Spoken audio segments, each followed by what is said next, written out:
Hi, I'm Brogen and you're watching One to Watch.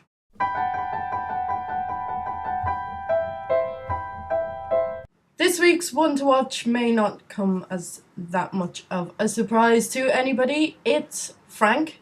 The film is inspired by Frank Sidebottom, who was the comic persona of an English comedian called Chris Sivey, or Chris Seavey, depending on where you come from. Co-writer John Ronson was in Frank Sidebottom's band for some time when they were at their height and has knowledge of what it was like to be in such a odd, offbeat, quirky little band and has channeled all of this knowledge into this story, Frank. Frank is played by Michael Fassbender, who spends pretty much 90% of the film hiding behind a giant paper mache head. Fassbender captures this odd, unpredictable nature of the person who would hide themselves behind a paper mache head. But while he is quirky and weird and very obviously emotionally damaged in some way to put this physical wall up between himself and the people that he interacts with, Fassbender has rarely been A, so funny, and B, so utterly vulnerable. He's a great central character. It is easy to see why these characters are drawn to him and revolve around him, and they protect him and he protects them, and the band, they're like a family. And into this family comes Donald Gleeson as a guy named John, who really wants to make music but has no idea how to do it and how to unlock what he feels is this potential within him. Gleeson's character is the voice of reason, the voice of the audience in the film. He's the outsider brought into this offbeat little world. Gleeson is warm and gentle and sweet, and he does kind of get a little bit more odd as the film goes on, as he rubs off on the members of the band and they rub off on him. But at the end of it, he is, like I say, the voice of reason.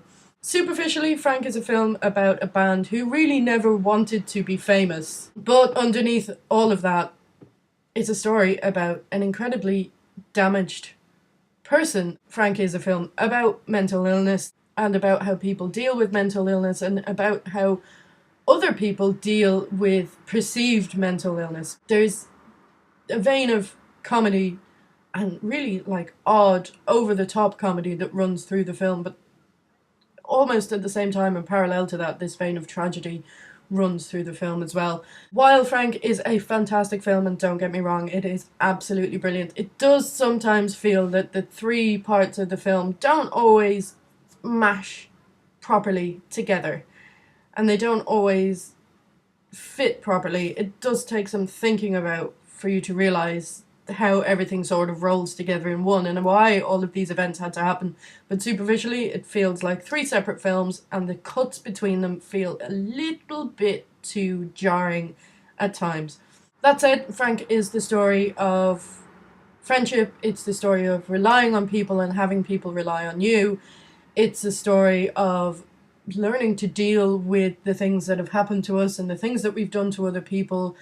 Out of 10, I would give Frank 9. It is a great little film. It's fantastic to see Irish cinema doing something like this and taking a risk and not just telling stories about junkies or murders or just depressing stories. It's good to see something a little bit weird, a little bit peculiar, and very funny and a little bit twisted come out of this small little island that we find ourselves on. Like I said, the film is not perfect, but it's darn close.